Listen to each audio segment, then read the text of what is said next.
अस्सलाम वालेकुम। मैं हूं मोहम्मद रिहान और आप देख रहे हैं रिहान खान एवी। आज हम बात करेंगे सीप या सोकड़ा के हवाले से। सोकड़ा है क्या, ये किस वजह से होता है और इसका ट्रीटमेंट क्या है। तो बहुत से लोग सीप को एक बीमारी समझते हैं। सीप या सोकड़ा खुद कोई बीमारी नहीं है, ये एक हालत का नाम है जो कि किसी बीमारी की वजह से बर्ड की हो जाती है। देखें, जब इंसान बीमार होता है तो हम बीमार होते हैं तो हमारा किसी चीज़ को खाने का दिल नहीं करता, जिसकी वजह से हमारी खुराक कम हो जाती है और कुछ ही दिनों में हम बिल्कुल कमज़ोर से हो जाते हैं। तो सेम इसी तरह बर्ड भी जब बीमार होता है, जब वो स्ट्रेस में आता है या उसकी कोई फ़ाइट होती है फ्लाइट केज में, या इन्वायरमेंटल चेंजेस आती हैं, या बाद औक़ात ऐसा होता है कि हम बर्ड्स को फ्लाइट केज में छोड़ते हैं जिसकी वजह से बाकी बर्ड उसको खाने नहीं देते, या आजकल वैसे भी गर्मियाँ चल रही हैं जिसकी वजह से बर्ड्स की डाइट कम हो जाती है। गर्मियों में बर्ड दाना कम खाते हैं as compare to winter season. तो इस वजह से भी बर्ड कमज़ोर हो जाता है, या बाद औक़ात बर्ड को किसी किस्म का कोई इन्फेक्शन होता है, चाहे वो आई इन्फेक्शन हो, चाहे वो लिवर इन्फेक्शन हो, या किसी किस्म का कोई भी इन्फेक्शन हो। या तो इन सब वजूहात की बिना पर जब बर्ड खाना पीना कम कर देता है तो वो कमज़ोर पड़ जाता है।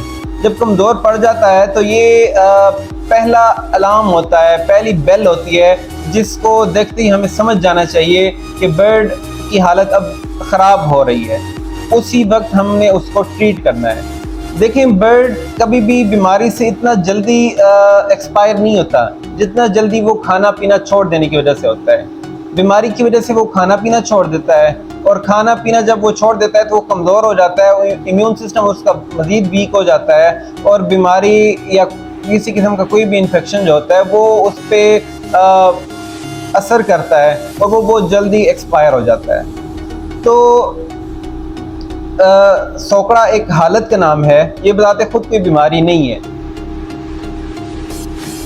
तो इसके लिए हमें एंटीबायोटिक का कोर्स करवाना पड़ता है, एंटीबायोटिक्स यूज़ करवाने पड़ते हैं ताकि बर्ड को किसी किस्म का अगर कोई इन्फेक्शन है तो वो उसी एंटीबायोटिक से ख़त्म हो जाए।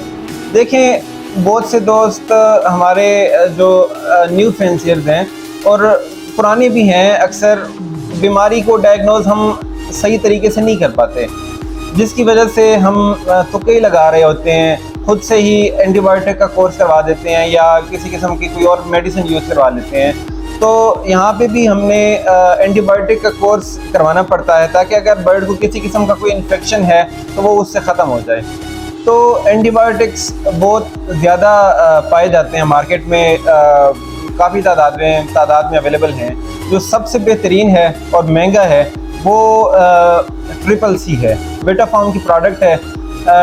जो दोस्त ट्रिपल सी अफोर्ड नहीं कर सकते उनके लिए इससे कम प्राइस में डॉक्सीसाइक्लिन है, इसके बाद टाइलोफर्सन है, और सबसे कम कीमत में जो बहुत से दोस्त यूज़ करते हैं, मैंने खुद भी ये यूज़ किया और इससे अच्छा रिज़ल्ट मुझे मिला है, वो विब्रामाइसिन कैप्सूल है।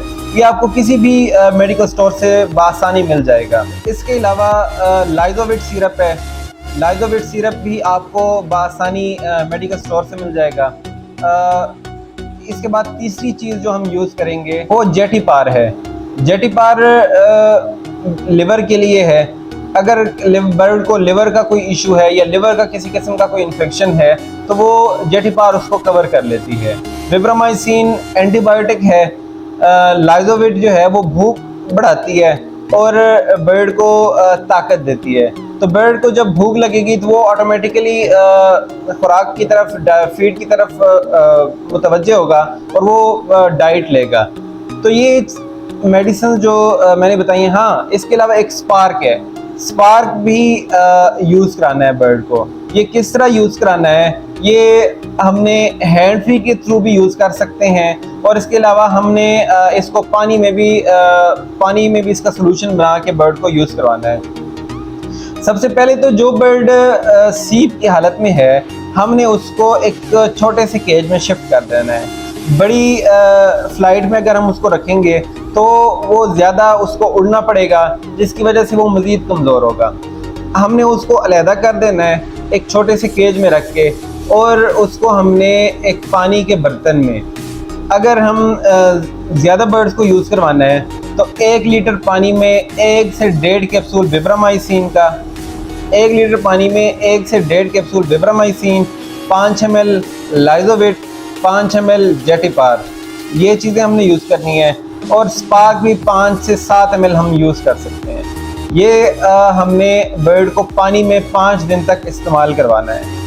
और हैंड फीड भी लाजमी चीज़ है।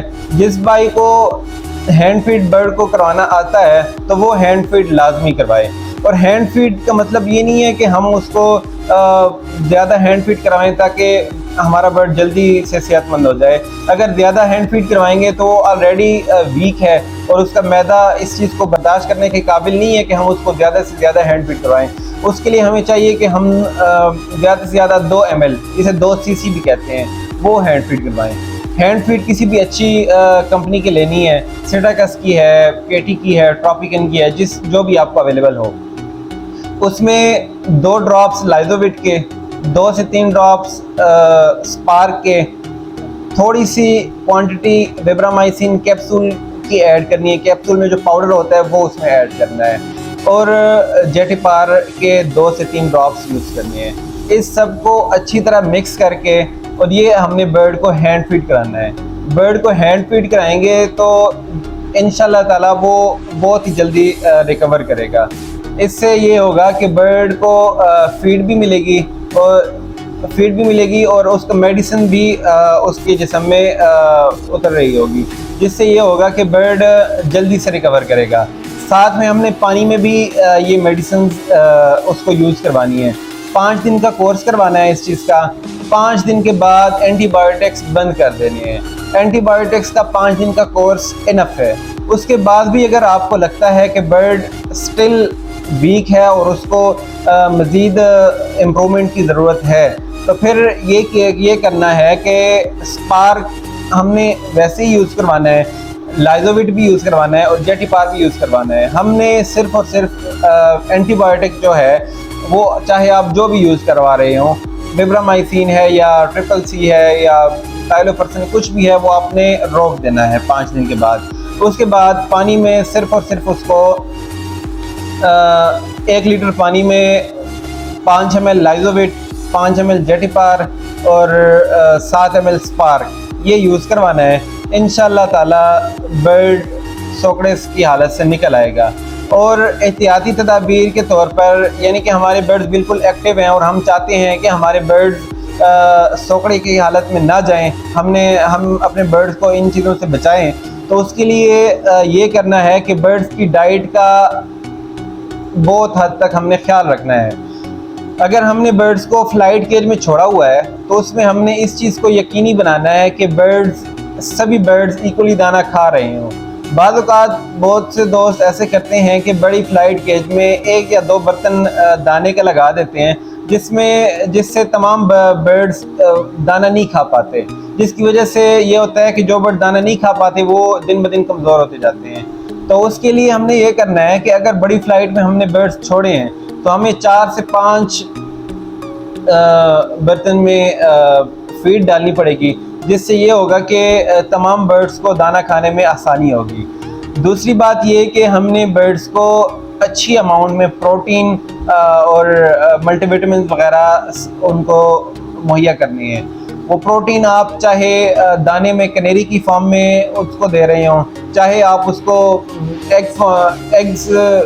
एग फूड के तौर पर उसको यूज़ करवा रहे हों, या जिस चीज़ के तौर पर भी आप यूज़ करवाएं, लेकिन आपने इस चीज़ को मेक श्योर करना है कि आप उनके जो मिनरल्स उनके बॉडी को चाहिए, जो प्रोटीन लेवल उनके बॉडी को चाहिए, जो मल्टीविटामिन उनकी बॉडी को चाहिए, वो आपने उनके पूरे करने हैं। ये इन चीज़ों का आप ख्याल रखेंगे तो इंशाल्लाह ताला आपका बर्ड कभी भी सोकड़े की हालत में नहीं जाएगा।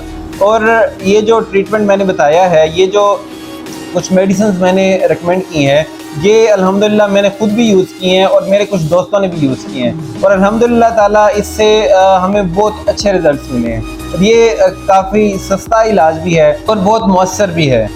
तो उम्मीद करता हूँ कि ये वीडियो आपके लिए इंफॉर्मेटिव रही होगी और आपको इससे सीखने को मिला होगा। आप अपना ख्याल रखिएगा। मिलते हैं इंशाल्लाह ताला नेक्स्ट वीडियो में। तब तक के लिए अल्लाह हाफ़िज़।